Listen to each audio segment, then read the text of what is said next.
Welcome into the San Francisco 49ers Report. My name is Chase Sr. We continue our coverage of NFL free agency here on day 2. It's been pretty active for the Niners as far as letting players go, and a lot of the roster moves that they've made as far as bringing players in have been roster moves made on the fringes, on the peripheries. Included within that, some moves, hopefully, that are going to improve a Niners special teams unit that is looking to rebound in 2025 under Brant Boyer, new special teams coordinator, taking over for Brian Schneider after the Niners special teams unit in 2024 was an absolute joke.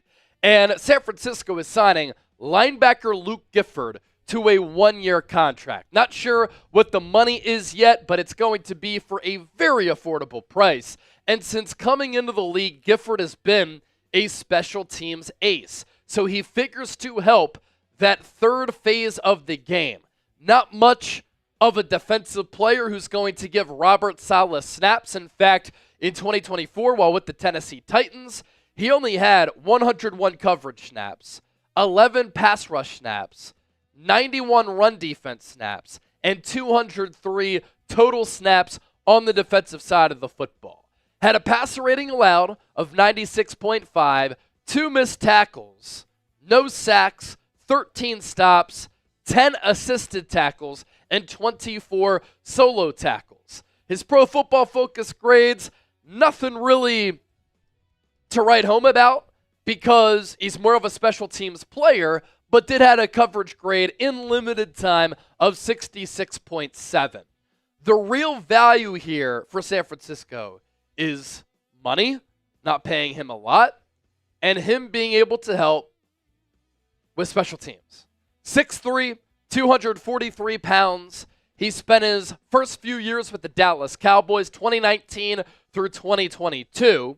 He played his college football at Nebraska from 2014 through 2018. An undrafted free agent in 2019 who's been able to make a name for himself, playing special teams at the NFL level. Career NFL numbers, 94 tackles, 1 forced fumble, 1 fumble recovery, 2 pass breakups, and 1 interception.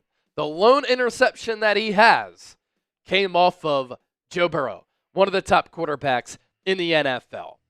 In the pre-draft process, he ran a 4.68 40-yard dash at 243 pounds. He had a 10-yard split of 1.64, a 20-yard split of 2.68, a 20-yard shuttle of 4.21 seconds, his vertical jump, 35 inches, his broad jump, 10 feet and an inch, and he had 23 reps of 225 pounds on the bench press.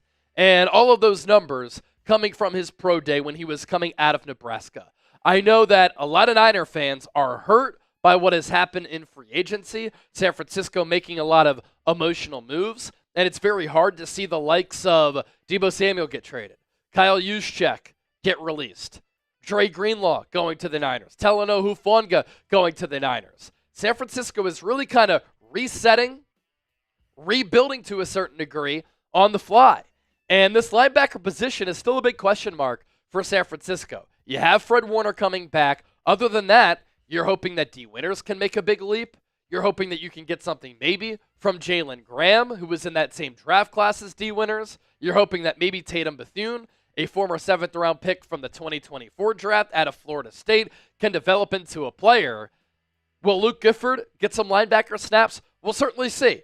I mean, when Zach Bond signed with the Eagles last year, you thought that he was going to be used as a special teams player, as a pass rusher. And then the Eagles, Howie Roseman and Vic Fangio, turn him into one of the best developmental stories in the NFL, where he became a first-team All-Pro and a finalist for Defensive Player of the Year, played tremendous football, was one of the leaders of that number 1 overall Eagles defense, and ended up getting paid $17 million per year in his late 20s. Could Luke Gifford become that? Maybe. I don't expect it to happen. What I expect to happen is that Robert Saleh on defense is going to be able to maximize players. The scheme is going to be a lot more buttoned up. The details are going to be ironed out. And players are going to be able to develop and put in positions to make plays under Saleh because that's what really good coaches do. So Luke Gifford to the Niners, 1-year contract, special teams ace, And you think about some of the moves that the Niners have made with external free agents. Richie Grant, special teams value. Patrick Taylor, special teams value. Luke Farrell, special teams value. Luke Gifford helping out there as well. So grade the signing, A, B, C, D, or F. Comment what you think down below. This 49ers polo, great deal thanks to our friends at Fanatics. Was $80, now on sale for $43. Get yours today at chatsports.com/49polo. That's chatsports.com/49polo. I've worn this polo during a lot of the watch parties, and you can get yours today at nearly 50% off. So, the Niners free agency move so far. San Francisco signing Luke Farrell to a 3-year, $20.25 million contract. He gets $11 million in guaranteed money. With the Niners bringing back Luke Farrell, think about how their run game suffered without a good tight end too who can block. Charlie Warner, Ross Dwelly. That's what Luke Farrell is, in addition to being a good special teams player. And last year, he was one of the top blocking tight ends in the NFL. Patrick Taylor, backup running back, more of a special teams player. He signed a 1-year deal with San Francisco. The Niners placed a second-round tender on running back Jordan Mason. That means that if another team wants to sign him, they have to forfeit a second-round pick to the Niners. If the Niners bring him back on that second-round tag, Jordan Mason will play for just north of $5 million in 2025. Richie Grant, a safety, former second-round pick, signed by the Niners this morning. He spent his entire career previously with the Atlanta Falcons. He's still a young player. And then the Niners adding Luke Gifford on this 1-year contract as we continue to roll on NFL free agency on this Tuesday, March 11th.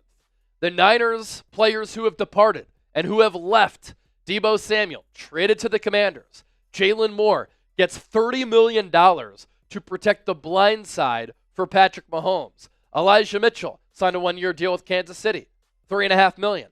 Talanoa Hufanga, 3-year, $45 million deal with the Denver Broncos. Aaron Banks making more than $19 million per season in signing with the Green Bay Packers. Joshua Dobbs got a 2-year deal to back up Drake May. Charvarius Ward got a 3-year, $60 million deal, $20 million per, to sign with the Indianapolis Colts. Trey Greenlaw got 3 for $35. He follows Hufanga to the Denver Broncos. Javon Hargrave signing with the Minnesota Vikings. Not sure what the dollar figures are there. And then Leonard Floyd, released by the Niners on Tuesday, and a mere couple of hours later, he signs with the Atlanta Falcons. Whenever the Niners make a move, we always talk about it right here on the San Francisco 49ers Report. I'm Chase Sr. Be sure to hit that subscribe button and get into the comment section right now. Who should the Niners sign next in NFL free agency?